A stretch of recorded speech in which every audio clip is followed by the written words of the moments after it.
పూర్వ విద్యార్థుల ఆత్మీయ సమ్మేళనాన్ని ఒకటి ఏర్పాటు చేయాలని చెప్పేసి అనుకున్నాం. ఆ నిర్ణయానికి అనుగుణంగా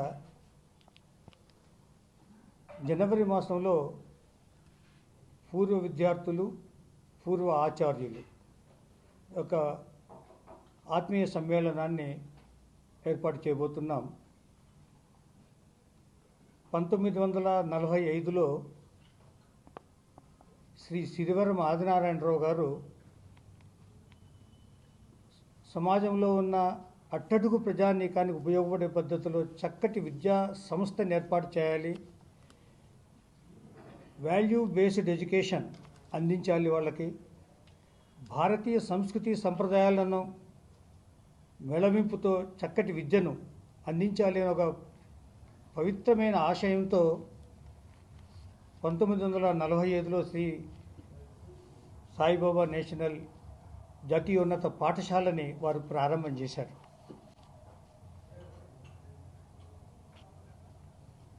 కాలక్రమేణా అది బాగా వృద్ధి చెంది శాఖోపశాఖలుగా పెరిగి విస్తరించి బాగా ఇప్పుడు 1969లో జూనియర్ కళాశాలగా ఎదిగింది. తర్వాత 1981లో డిగ్రీ కళాశాలగాను, 2002లో పీజీ కళాశాలగాను అభివృద్ధి చెందింది. మేము చదువుకుంటున్న రోజుల్లో చాలా దయనీయమైన స్థితి ఉన్న పాఠశాల ఇది. ఆ రోజుల్లో జిల్లాలోనే ఒక మంచి పేరు పొందిన పాఠశాల, మంచి ఉన్నత విద్యా ప్రమాణాలతో ఉన్న పాఠశాల ఇది. ఎస్ఎస్బిఎన్ విద్యా సంస్థల పూర్వ విద్యార్థులు, పూర్వ ఆచార్యుల యొక్క ఆత్మీయ సమ్మేళనాన్ని మేము ఏర్పాటు చేస్తున్నాం. ఇదే ప్రధాన ఆశయం, అందరినీ కలపాలి అనేది. మామూలుగా ఒక క్లాస్ వాళ్ళు కలుసుకొని 40 మందో 50 మందో ఒక క్లాస్లో ఉంటారు, వాళ్ళు మాత్రం కలిసేది మనం పత్రికల్లో పేపర్లో చాలామంది చూస్తున్నాం ఈ మధ్యకాలంలో. ఆ విధంగా కాకుండా ఈ 80 సంవత్సరాలు చదివిన పాఠశాలలో చదివిన విద్యార్థులందరినీ ఒకరోజు కలపాలి అని చెప్పేసి అనుకున్నాం. ఒక 5,000 మందో 6,000 మందో వస్తారు.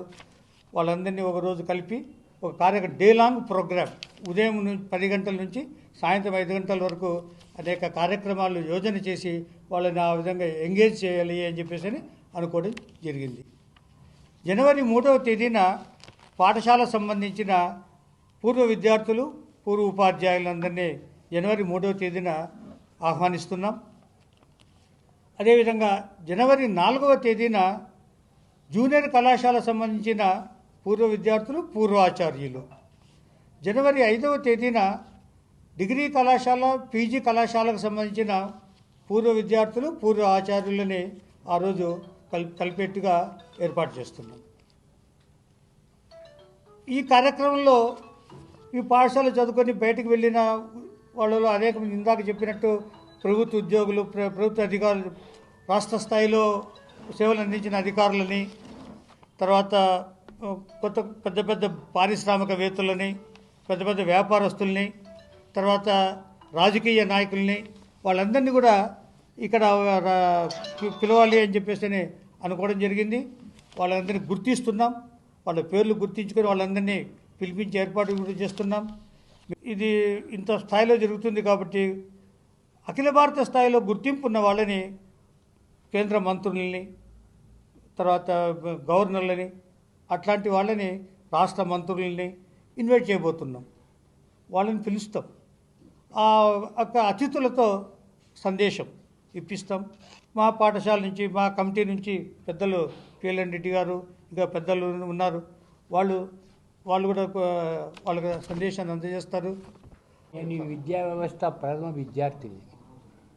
నాకు తెలిసినంత వరకు నేను ఒకడే బతుకున్నాను, ఫస్ట్ బ్యాచ్ అంతే, ఇంకెవ్వరు లేరు. టార్చర్ వేసి వెతికాను నేను, ఎవరైనా తీసుకొచ్చి పెడదామని. నేను కొట్టంలో నేను అయిన తర్వాత నేను చదువుకున్నాను. నేను కింద కూర్చొని చదువుకున్నాను.